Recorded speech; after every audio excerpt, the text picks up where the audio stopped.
안녕하세요, 박 소장입니다. 사당 15구역이 지난 8월 28일에 도시계획심의위원회에서 최종 후보지로 선정이 되었습니다. 사당 15구역은 이제 조합원 수는 약 1,800명 정도가 되고요. 입주 예정 세대는 3,000에서 3,500세대로 완벽하게 큰 대단지 아파트로 구성될 예정입니다. 이제 권리 산정 기준일은 후보지로 신청했던 신청일이 될 것 같은데요. 대략적인 날짜가 이제 7월 30일 정도로 확정이 돼 있습니다. 그렇기 때문에 이제 이 권리 산정 기준일에 대한 궁금증을 가지신 분들과 그리고 이 권리 산정 기준일과 토지거래 허가 구역에 대해서 이 둘의 차이를 명확하게 구분을 못 하시는 분들이 몇 분 계시거든요. 그분들을 위해서 오늘은 이 두 가지의 차이점에 대해서 한번 설명드릴 예정이고요.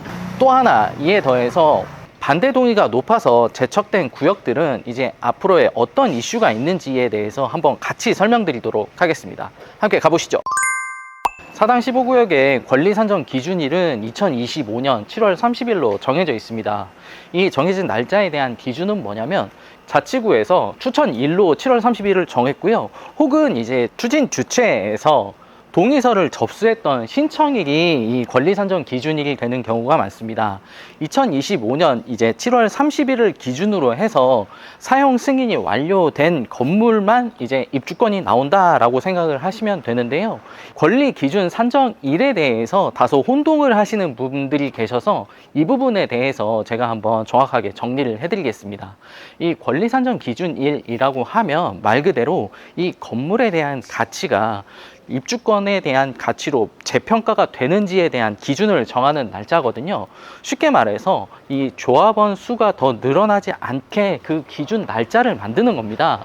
이 권리 산정 기준이 정해지면 이 구역에 대해서 추가적으로 조합원들이 늘어나지 않게 되기 때문에 조합원의 가치를 그대로 보존하게 될 수가 있고요. 이 부분은 사실은 토지거래 허가구역하고 어떤 부분이 달라지냐면 보통 이제 신속통합구역이 지정이 되고 나서 바로 얼마 안 있어서 바로 토지거래 허가구역으로 지정이 되는데 이 토지거래 허가구역 같은 경우에는 쉽게 말씀드리면 조합원들이 새롭게 거래되는 조합원들과 거래를 좀 제한을 시키겠다라는 부분입니다.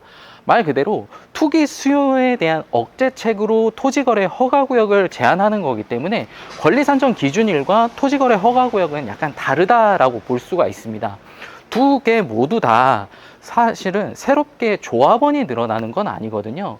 조합원들에 대해서 거래를 제한시키는 일종의 하나의 그 규제책이 토지거래 허가구역이다라고 생각을 하시면 됩니다. 사당 15구역의 권리기준 산정일이 7월 30일로 정해졌다라는 뜻은 뭐냐면 쉽게 말씀드리면 이제 매매에 대해서 거래하는 거는 전혀 상관이 없다라고 생각을 하시면 됩니다. 이 7월 30일을 기준으로 해서 건물이 올라와 있는 즉 사용 승인만 완료된 상태이기만 하면 거래에 대해서는 전혀 제한 사항이 없다라고 생각을 하시면 되고요. 이제 후보지로 선정된 만큼 앞으로 며칠 뒤에는 9월 초 정도, 9월 초나 9월 중순 정도에는 토지거래 허가구역으로 묶일 것 같거든요. 토지거래 허가구역으로 묶이게 되면 이제 이때부터는 거래에 대해서 제한사항이 생깁니다.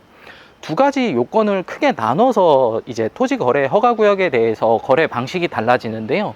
첫 번째는 이제 실거주 요건으로 실거주 목적으로 투자하시는 분들 같은 경우에는 그냥 말 그대로 이제 실거주를 하시면 됩니다.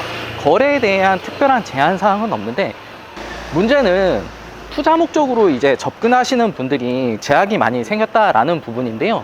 임대사업자를 등록을 하시면 이러한 부분은 어느 정도 해소가 되는데 어떠한 또 추가적인 제한 사항이 있냐면 임대사업자를 등록하시더라도 서울 거주를 하셔야 되고 임대사업자 등록을 하고 나서 매수를 하시더라도 향후 5년 동안은 서울에 거주를 해야 된다라는 부가적인 조건이 따라 붙습니다.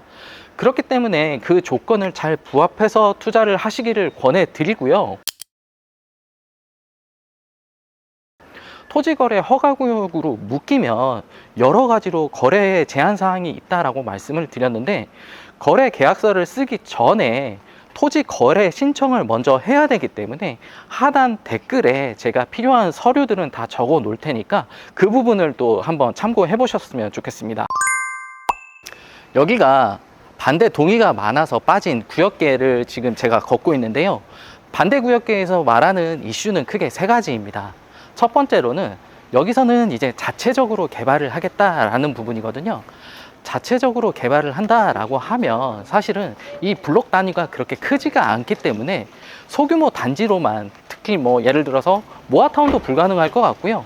겨우 해봤자 가로주택 정비사업 정도의 규모로 사업을 진행할 수 있을 것 같은데, 그렇게 따지면 왜 같이 포함을 안 해서 단독적으로 개발하려고 하는지 이유를 저는 잘 모르겠고요. 두 번째로는 이 반대구역에서 말하는 사당 15구역은 노후도가 부족하다라는 부분이거든요. 노후도 요건은 사실은 이미 다 맞춰서 사업이 진행이 됐고, 그만큼에 해당돼서 동의률을 이미 접수를 해서 구청에 접수를 했기 때문에 노후도 요건은 충분히 맞다라고 생각을 해보시면 되고요. 구역 지정이 되기 위해서는 세 가지의 필수 조건과 한 가지의 선택적인 조건이 다 맞아야 하거든요. 근데 이 세 가지와 필수적인 선택 세 가지와 선택적인 조건 한 가지 모두 다 부합된다라는 사실을 말씀드릴 수가 있겠고, 또 마지막으로는 이 건물들이 이제 개발 사업을 진행하게 되면 제대로 된 감정 평가를 못 받는다라고 말씀을 하시는데, 이렇게 지금 떨어져 나와서 개발 사업을 별도로 다르게 진행을 하게 되면 오히려 더 제대로 된 감정 평가를 받기가 어렵습니다. 같은 구역에서 들어와서 같이 사업을 진행을 해서 사업 속도를 빠르게 하는 것만이 사당 15구역도 좋고 서로 다 좋은 일이기 때문에 이런 부분은 또 한번 생각을 해보시면 좋겠고, 추가적으로 제가 여기를 한번 돌아다녀 보면서 찾아보니까 이 지역도 탄원서를 많이 제출을 한다라고 하더라고요. 역시 이제 사당 15구역이 구역이 지정이 되면서 이제 처음에는 여기가 과연 지정이 될까라고 의구심을 가지면서 반신반의하시는 분들도 많았거든요. 결국은 좀 재척이 됐다가 이 재척 구역을 제외하고 다른 블럭들이 다 이제 사업에 진행이 되면서 오히려 이쪽 블럭에서 탄원서를 많이 제출을 한다라고 합니다. 그 부분도 한번 생각을 해보시면 좋을 것 같고요. 다만 투자자 입장에서는 구역 지정이 확실하게 지정된 블럭 안에서 투자를 하는 게 좋지, 아직 구역 지정에 대해서 불안정한 이슈가 있는 곳에 투자하는 거는 제가 생각하기에는 바람직하지 않아 보이고요. 그리고 사실은 물건 정보에 대해서 제가 말씀을 드리면 좋은데, 방송을 보시는 분들이 언제 보느냐에 따라서 각각의 투자 금액이 다 달라질 수가 있습니다. 더군다나 지금 같은 경우에는 구역이 지정되고 최종 후보지로 선정이 됐기 때문에 매매가에 대한 변동은 수시로 있을 것 같거든요. 그런 부분에 대해서는 제가 차라리 저한테 개별적으로 연락을 주시면 매물에 대한 상담은 제가 보다 자세히 진행을 해드리도록 하겠습니다.